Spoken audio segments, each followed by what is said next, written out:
বরফ বসিয়েছিলাম ইয়ের পাপড়ি, জবা ফুলের পাপড়ি। আমার পাপান দেখুন কত কদম ফুল এনেছে।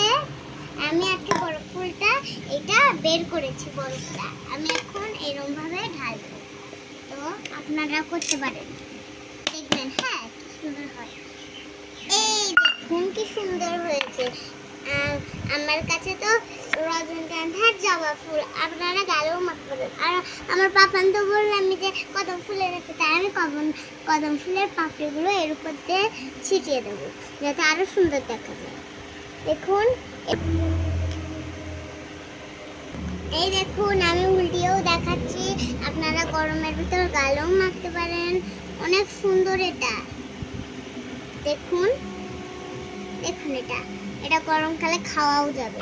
এই দেখুন আমি গালে মেখে এখন দেখাচ্ছি, অনেক আরাম পাবেন এটা মাখলে।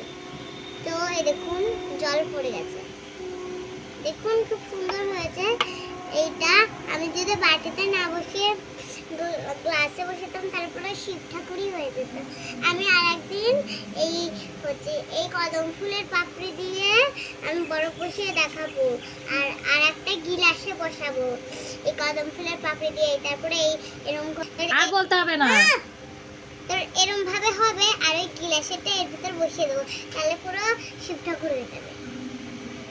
এটা আমার ভিডিও শেষ, আপনারাও কিন্তু করতে পারেন।